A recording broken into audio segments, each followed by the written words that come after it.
भारतीय राजनीति में खूब इस्तेमाल किया। आज उसमें जो आदेश आया उस पर भी चर्चा करेंगे। न्यायालय ने, हमारे जस्टिस सिस्टम ने इसमें एक बहुत ऐतिहासिक फैसला दिया है। इसके लिए मैं जुडिशरी का बहुत बहुत धन्यवाद करना चाहता हूँ। जज साहब का बहुत बहुत धन्यवाद करना चाहता हूँ। आज के इस माहौल में जब सारी संस्थाओं को न्यायालय ने, हमारे जस्टिस सिस्टम ने इसमें एक बहुत ऐतिहासिक फैसला दिया है। इसके लिए मैं जुडिशरी का बहुत बहुत धन्यवाद करना चाहता हूँ। जज साहब का बहुत बहुत धन्यवाद करना चाहता हूँ। आज के इस माहौल में जब सारी संस्थाओं को, सारे अथॉरिटीज को डराया जा रहा है, धमकाया जा रहा है, ऐसे में इतना बड़ा न्याय करने के लिए जज साहब ने वाकई बहुत हिम्मत दिखाई है। मैं उन सभी वकील भाइयों का धन्यवाद करना चाहता हूं जिन्होंने एक एक कदम हम लोगों का साथ दिया, हमारी ये लड़ाई न्यायालय में लड़ी।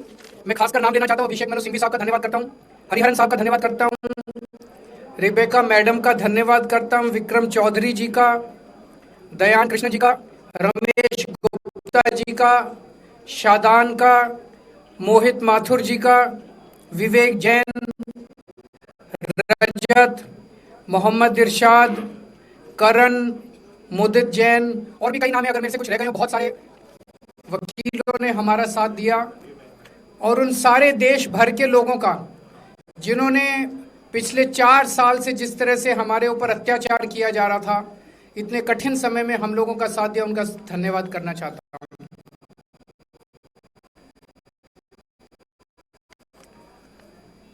आप जान रहे हैं कि किस तरह से पिछले 4 साल से ईडी को, सीबीआई को, सारी संस्थाओं को इस्तेमाल करके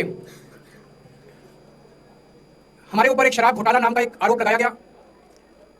सीबीआई ने, ईडी ने उसमें चार्जशीट फाइल की। आज कोर्ट को प्राइमा फेसी ये निर्णय लेना था कि क्या सबूत और गवाहों के बयानों के आधार पे सफिशिएंट मटेरियल है कि इसमें मुकदमा चलाया जाए। अभी मुकदमा चला नहीं था। कोर्ट को यह निर्णय लेना था कि क्या मुकदमा चलाने लायक सफिशिएंट मटेरियल है, और कोर्ट ने लगभग 600 पेज के आदेश में सारे सबूतों और सारे गवाहों को मद्देनजर रखते हुए यह कहा है कि इतना भी सबूत नहीं है, इतने भी गवाहों के बयान नहीं है, एक निक्का सा भी सबूत नहीं है कि इसमें मुकदमा तक चलाया जा सके। अगर मुकदमा चलाया जाता, 15-20 साल मुकदमा चलता, उसमें बहुत सारे गवाह बुलाए जाते, सबूत रखे जाते, उसके बाद होता, वो तो अलग बात है। कोर्ट का यह कहना है कि इतना टुच्चा केस है, इतना फर्जी केस है, इतना बेकार केस है, इतना गलत केस है। ये मैं नहीं कह रहा, ये भाषा है। आप कोर्ट का ऑर्डर पढ़िए। ये ऑर्डर जो है ये ऐतिहासिक ऑर्डर है। कोर्ट ने कहा है कि इतना फर्जी केस है, इतना फर्जी केस है, एक भी सबूत नहीं है, एक भी गवाह नहीं है कि इसमें मुकदमा भी नहीं चलाया जा सकता। ये पूरा षड्यंत्र किसने रचा, क्यों रचा? ये पूरा षड्यंत्र 2 लोगों ने मिलकर रचा, नरेंद्र मोदी जी और अमित शाह जी। और आज उन दोनों को पूरे देश से माफी मांगनी चाहिए। उन दोनों ने मिलकर षड्यंत्र रचा कि आम आदमी पार्टी को खत्म किया जाए, आम आदमी पार्टी को बर्बाद किया जाए। और उस षड्यंत्र के तहत आजाद भारत का सबसे बड़ा और सबसे घिनौना षड्यंत्र रचा उन लोगों ने। वो देख रहे थे कि दिल्ली में वो हमें नहीं हरा सकते। वो देख रहे थे कि दिल्ली की जनता हमारे कामों से बहुत खुश है। वो देख रहे थे दिल्ली में कामों की राजनीति के आधार पे वो कहीं खड़े नहीं होते, तो उन्होंने एक षड्यंत्र रचा। जनता जानती है कि केजरीवाल ईमानदार, उन्होंने कहा केजरीवाल की ईमानदारी पे चोट करो। जनता जानती है कि आम आदमी पार्टी ईमानदारी, उन्होंने कहा आम आदमी पार्टी की ईमानदारी पे चोट करो। उन्होंने आम आदमी पार्टी को खत्म करने के लिए षड्यंत्र रचा और बोले केजरीवाल बेईमान है, केजरीवाल बेईमान है, केजरीवाल बेईमान है। केजरीवाल ने शराब घोटाला किया, केजरीवाल पैसे खा गया, केजरीवाल ने 100 करोड़ रुपए खा लिए। मैंने जिंदगी में केवल ईमानदारी कमाई है, मैंने जिंदगी में केवल इज्जत कमाई है, एक नया पैसा नहीं कमाया मैंने अपनी जिंदगी में। इन लोगों की तरह नहीं हूं मैंने जिंदगी में एक नया पैसा नहीं कमाया, केवल ईमानदारी कमाई है। और ये उस ईमानदारी के ऊपर चोट करना चाहते थे, उसके लिए इन्होंने षड्यंत्र रचा था। आज कोर्ट के ऑर्डर के बाद यह साबित हो गया देश के सामने, केजरीवाल कट्टर ईमानदार है, मनीष सिसोदिया कट्टर ईमानदार है, संजय सिंह कट्टर ईमानदार है, दुर्गेश कट्टर ईमानदार है, आम आदमी पार्टी कट्टर ईमानदारी है। हम नहीं कह रही है, कोर्ट ने सारे देश के सामने बोला है। कई लोग ये कहते हैं जेल से आने के बाद केजरीवाल चुप क्यों हो गया, केजरीवाल गायब हो गया, केजरीवाल कहां गया। मैं कोई नेता नहीं हूं, मैं कोई पॉलिटिशियन नहीं हूं। पॉलिटिशियन को फर्क नहीं पड़ता, उनको 4 गाली दे दो, मोटी चमड़ी होती है उनकी। मैंने जिंदगी में केवल ईमानदारी कमाई है। मेरे को जब कोई बेईमान बोलता है मुझे फर्क पड़ता है, मेरे को जब जेल भेजा जाता है, मेरे परिवार के ऊपर ताने मारे जाते हैं, मेरे को फर्क पड़ता है। केजरीवाल को फर्क पड़ता है। इसलिए मैंने तय किया था कि जब सारे देश के सामने मैं निर्दोष साबित हो जाऊंगा तब तक मैं चुप रहूंगा। आज मेरे दिल से बहुत बड़ा बोझ उतर गया। मैं मोदी जी को कहना चाहता हूं, मोदी जी आपने हमारे ऊपर इतने केस कर लिए, आपने ईडी छोड़ दी, आपने सीबीआई छोड़ दी, आपने पुलिस छोड़ दी, आपने इनकम टैक्स छोड़ दिया हमारे पीछे, आपने जेल भेज दिया हमारे 5 सबसे बड़े नेताओं को। आम आदमी पर एक समय ऐसा था जब आम आदमी पार्टी के सबसे टॉप के 5 नेता जेल में थे एक साथ। उसके बाद भी केजरीवाल का कुछ नहीं बिगाड़ सके। अब तो एक ही तरीका बचा है मोदी जी केजरीवाल से निपटने का, केजरीवाल का कत्ल करवाना पड़ेगा, केजरीवाल की हत्या करवानी पड़ेगी। उसके अलावा अब केजरीवाल आपसे संभलने वाला नहीं है। अब आपके बस का नहीं है केजरीवाल, आपने सब कुछ करके देख लिया, अब केजरीवाल का कत्ल ही करवाना पड़ेगा। और एक तरीका है, मैं पहले भी बोल चुका, लेकिन वो मोदी जी के बस का नहीं है। मैंने 500 स्कूल बनवाए दिल्ली में, आप 5000 स्कूल बनाओ। मैंने दिल्ली की सड़कें अच्छी करी, आप पूरे देश की सड़कें ठीक कर दो, देखो केजरीवाल को कोई पूछेगा ही नहीं।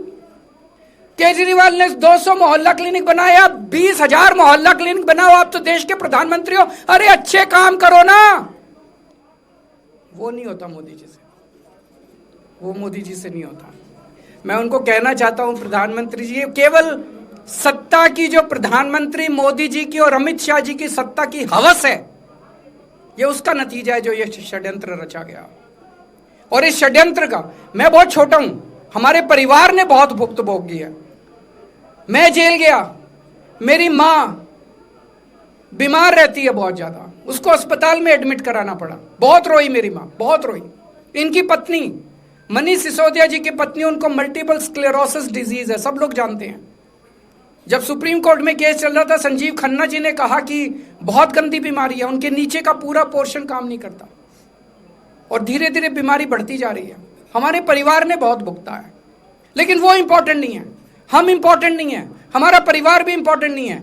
लेकिन मोदी जी और अमित शाह जी के षड्यंत्र का खामियाजा जो दिल्ली भुगत रही है, दिल्ली के 3 करोड़ लोग भुगत रहे हैं, उसकी भरपाई कौन करेगा? आज दिल्ली में कहीं चले जाओ, सारी सड़कें टूटी पड़ी हैं, अस्पतालों में दवाइयां मिलनी बंद हो गई हैं, मोहल्ला क्लिनिक बंद किए जा रहे हैं, स्कूलों का बुरा हाल हो रहा है। पूरे दिल्ली में पोल्यूशन इतना ज्यादा कभी दिल्ली की जनता ने नहीं देखा था। यमुना का बहुत बुरा हाल हो गया है। एक चीज बता जो तो दिल्ली में इन्होंने ठीक करी हो, पूरी दिल्ली का बेड़ा गर्क कर दिया। सबसे बड़ा खामियाजा मोदी जी और अमित शाह जी की सत्ता की हवस, उसका सबसे बड़ा खामियाजा दिल्ली के 3 करोड़ लोगों ने भुगता है। दिल्ली के लोगों से जाके पूछो। आज मैं चैलेंज करता हूं मोदी जी को, मोदी जी हिम्मत है दिल्ली में दोबारा चुनाव करा के दिखा दो, 10 से ज्यादा तुम्हारी सीट आ जाए, मैं राजनीति छोड़ दूंगा। तुम्हारी 10 से ज्यादा सीट आ जाए, मैं राजनीति छोड़ दूंगा। दिल्ली की जनता त्रस्त हो चुकी है तुम लोगों से।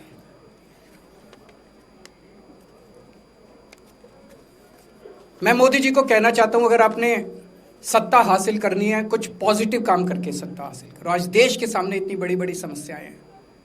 आज देश का युवा दुखी है, देश का व्यापारी दुखी है, देश का उद्योगपति दुखी है। आज अमेरिका हमें आंखें दिखा रहा है।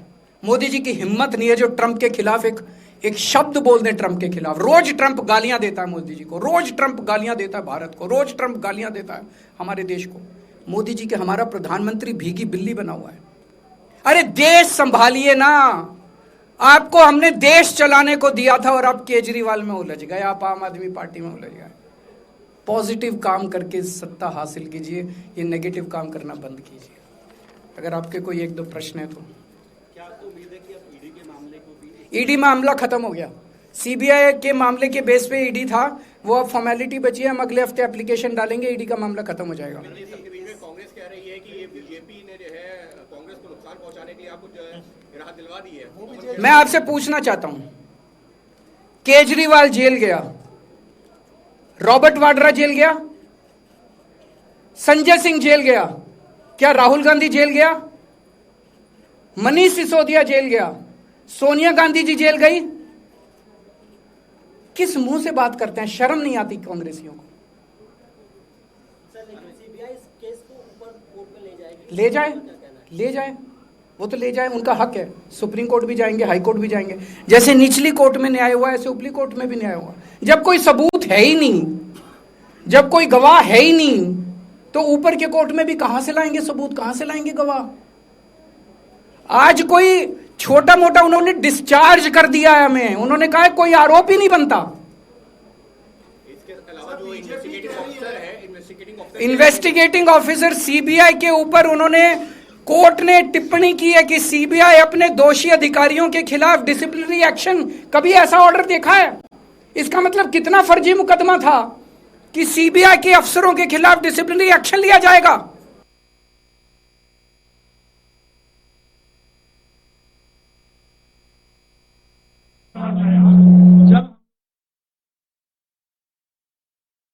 चीफ के कहते थे सारे सबूत हैं, सारे सबूत हैं, सारे सबूत हैं, कहाँ के सबूत? तो अभी तो देखिए आजकल YouTube पर खूब सारे वीडियोस चल रहे हैं कि कौन किसके इशारे पे नाचता है। अब सीबीआई किसके, अब ये किसके इशारे पे नाचते हैं, YouTube के वीडियो देख के आपको पता चल जाएगा। सीबीआई इनके इशारे पे नाचती है, वो सब जगह जाएगी। पर आज साबित हो गया कि सीबीआई इनके इशारे पे नाचती है। करने दो, कोई फर्क नहीं पड़ता।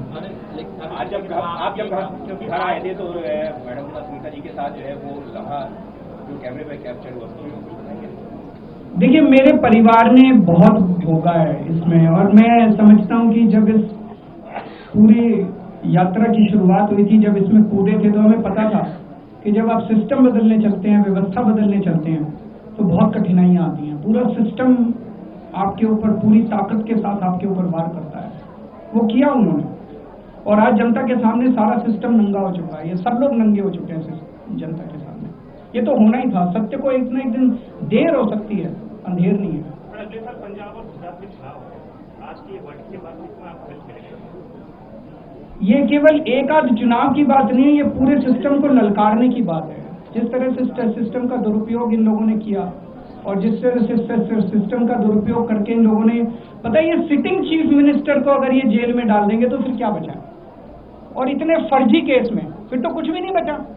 कल को स्टालिन साहब को जेल में डाल देंगे, ममता बनर्जी को, जो जहां इनकी पार्टी हारेगी उस मुख्यमंत्री को पकड़ के जेल में डाल दो।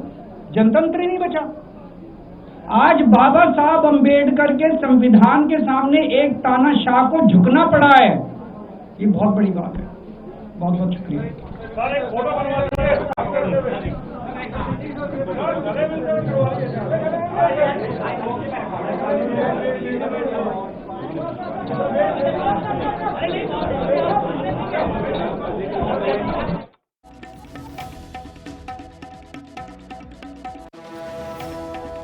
अरविंद केजरीवाल ਦੇ ਵੱਲੋਂ ਪ੍ਰੈਸ ਕਾਨਫਰੰਸ ਕੀਤੀ ਗਈ, ਜਿੱਥੇ ਉਹਨਾਂ ਦਾ